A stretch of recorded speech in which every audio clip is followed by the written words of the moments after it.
Bueno, hola a todos, vamos a comenzar el curso básico de GECRAS, una herramienta bastante conocida y bastante usada en el análisis de ríos y de canales. Esta herramienta fue desarrollada por el Cuerpo de Ingenieros de- del Ejército de Estados Unidos y en sus comienzos fue pues de pago, pero ahora es de uso libre. ¿Sí? Entonces, pues, antes que nada,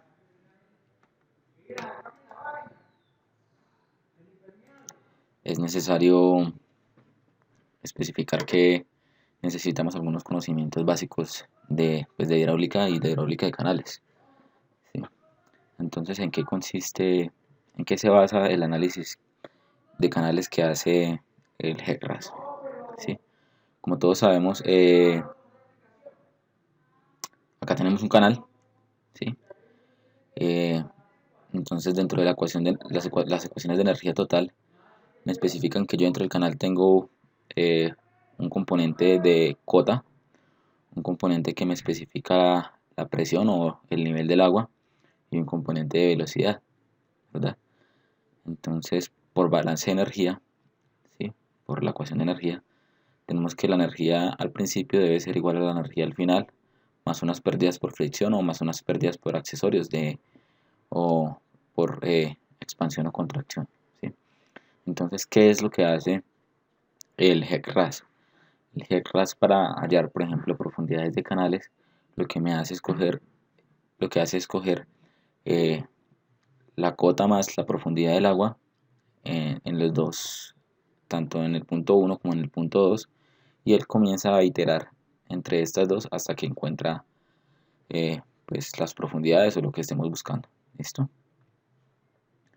Que es importante tener en cuenta acá que el programa siempre tiene en cuenta las mediciones desde el datum, ¿sí? O sea, tiene en cuenta el Z. Ya más adelante lo veremos cuando empecemos a usar el GECRAS. ¿Qué insumos se requieren para modelar con el programa? ¿Sí? Son tres módulos los principales: la geometría, el flujo y el control. ¿Sí? Dentro de la geometría encontramos pues las secciones transversales que tenga el canal que vayamos a hallar, el alineamiento, el N de Manning. Dentro del flujo encontramos el caudal y los puntos de control, y dentro del control encontramos el tipo de flujo al que se refiere. Vamos a verlo más detalladamente. ¿Qué pasa con la geometría? ¿Sí? Con la geometría, pues cabe destacar que el GECRAS siempre lo mide en el sentido contrario a las manillas del reloj. ¿Qué quiere decir esto? Por ejemplo, vamos a hablar específicamente de las secciones transversales. ¿Listo?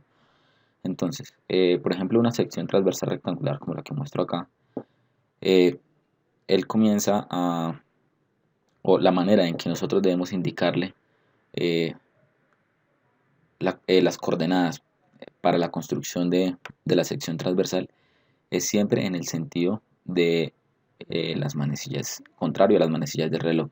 Entonces acá vemos que el punto inicial, el x1, y1, es en este punto, y el x2, y2 va en el sentido contrario a las manecillas del reloj hasta llegar al x4, y4. ¿Sí? Acá vemos un ejemplo igual para una sección transversal trapezoidal, ¿sí? El x1, y1, primer punto arriba a la izquierda, y se va desarrollando en sentido contrario a las manecillas del reloj hasta llegar a la coordenada x,4, x4, y4. ¿Sí? ¿Qué pasa cuando tenemos una sección transversal, por ejemplo, de un canal natural, un río, por ejemplo? ¿Sí? Entonces vamos a tener una gran cantidad de puntos que me van a especificar la forma de la sección transversal, igual en el sentido de las manecillas, contrario a las manecillas del reloj. Entonces tenemos un x1, y1 arriba a la izquierda, y vamos desarrollando una serie de puntos que se van a tabular, como se muestra acá, hasta llegar a un xny. ¿Listo?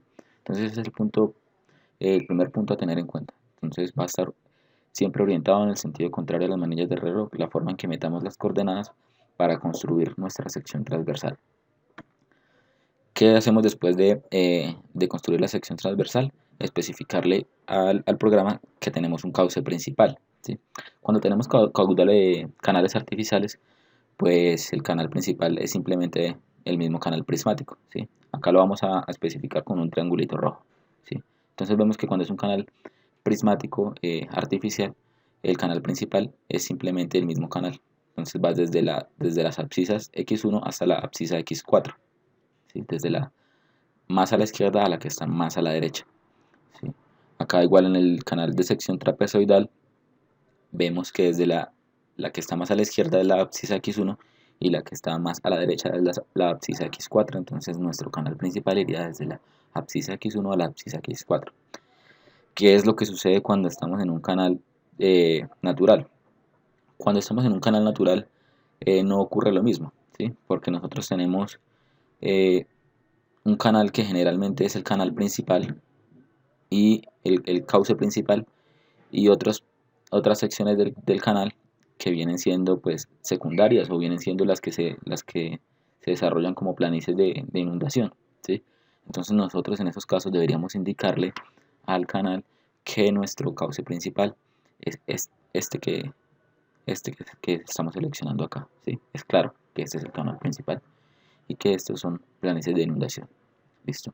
Entonces el segundo punto dentro de la geometría es especificarle al programa cuál es nuestro cauce principal. ¿Qué sigue después? Especificarle el n de Manning. Igualmente, cuando estamos en canales artificiales, todo el canal prismático tiene un único coeficiente de Manning, ¿sí? Acá vemos en el canal rectangular que el coeficiente de Manning es un n sub 1, nu sub 1, y en el canal trapezoidal es igual también un n sub 1, porque es un único canal y es prismático, ¿sí? Nuevamente, entonces, para canales naturales como un río, vamos a tener un coeficiente de Manning para para el canal principal y unos coeficientes distintos para cada planicie de inundación, ¿sí? Entonces vemos que siempre para los canales naturales hay un comportamiento mucho más específico. Listo, entonces eso en cuanto a la geometría. Bueno, dentro de la geometría también tenemos algo que se llama el alineamiento. Entonces, ¿qué es el alineamiento? El alineamiento es la manera en que le vamos a especificar las secciones transversales a lo largo del canal, ¿sí? Por ejemplo, en un canal prismático como este, digamos que este es un canal rectangular como este, ¿cierto? Si yo hago un corte transversal en la sección 0, va a ser lo mismo que si hago un corte transversal en la sección 300, porque es un canal prismático que se comporta de la misma manera en todas las secciones, ¿verdad? Pero ¿qué es lo que pasa con un canal natural? Por ejemplo este, ¿sí? Este canal transversal puede tener en la sección 0 este comportamiento, pero en la sección, por ejemplo en la sección 300 va a tener una sección transversal ligeramente distinta, ¿sí? Entonces, ¿qué es lo que pasa? Entonces en el canal prismático siempre se va a comportar de la misma manera cada corte transversal, pero en el canal natural las secciones transversales pueden cambiar, ¿sí? ¿Quiénes son los encargados en la vida real de hacer estos cortes transversales? ¿Cierto? Las comisiones topográficas. Ellos son los que me van midiendo cada cierta distancia de acuerdo a la comisión que se esté haciendo y me van diciendo qué comportamiento tiene, o sea, qué forma tiene esa sección transversal, ¿sí? Entonces, ¿qué otras consideraciones vamos a tener?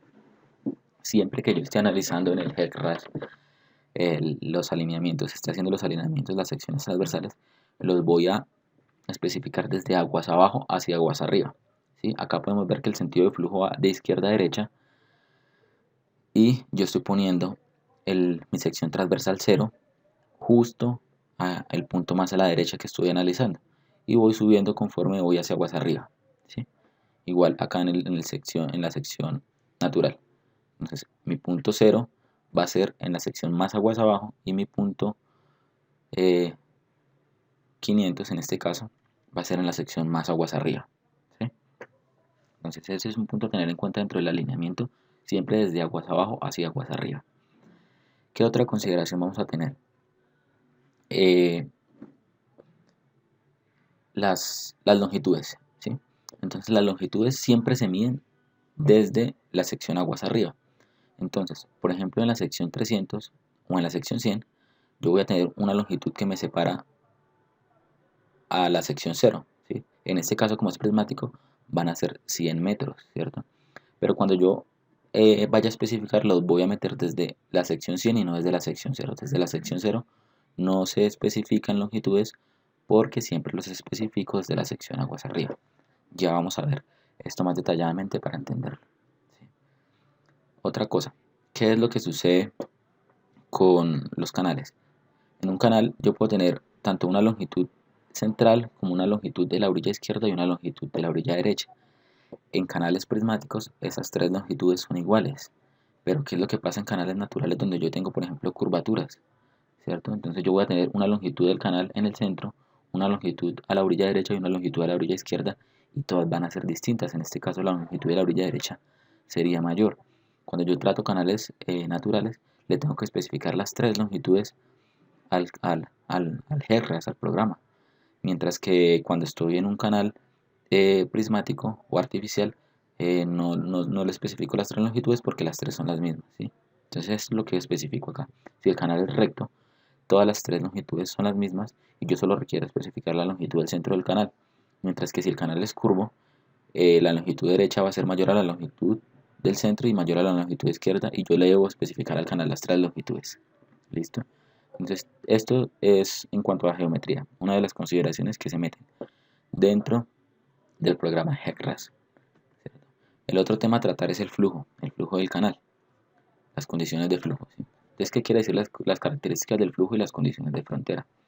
Entonces, dentro del flujo, nosotros vamos a especificar el caudal que maneja ese canal que estamos modelando, ¿cierto? Podemos obviamente modelar múltiples caudales para diferentes periodos de retorno en caso de que queramos hacer diversos análisis. Y los puntos de control. Este punto de control es importante y requieren conocimientos de hidráulica, pues porque dependen mucho del tipo de flujo que se esté desarrollando, ¿cierto? Entonces todos sabemos que, por ejemplo, bueno, los que conocemos de hidráulica sabemos que si yo tengo un flujo subcrítico, yo puedo tener diversos puntos de control, como el Y subcrítico, en las partes donde se libera el flujo, una profundidad conocida en caso de que tenga la presencia de una compuerta, y una profundidad normal en caso de que conozca las, las, las pendientes del canal, ¿sí?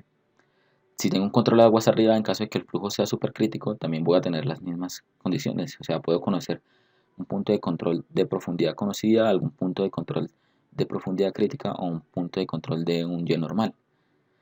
O pues se puede dar el caso en que tenga tanto controles aguas arriba como controles aguas abajo, que es son los casos donde tengo flujos mixtos, ¿sí? Donde tengo tanto flujo supercrítico como flujo subcrítico, que están dados como bajo el desarrollo de un resalto hidráulico, ¿sí? Es importante acotar que estos puntos se los vamos a indicar al GECRAS siempre desde el datum, ¿sí? Entonces, ¿qué es desde el datum? Como les mostraba acá anteriormente, desde el datum es desde este punto, ¿sí? Siempre teniendo en cuenta el Z. O sea que él me va a tener en cuenta siempre cómo va cambiando la pendiente a lo largo del canal.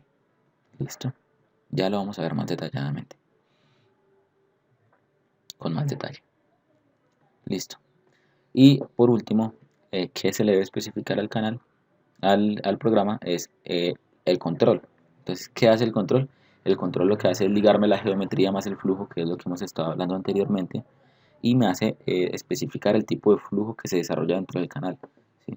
Si es subcrítico, supercrítico o mixto.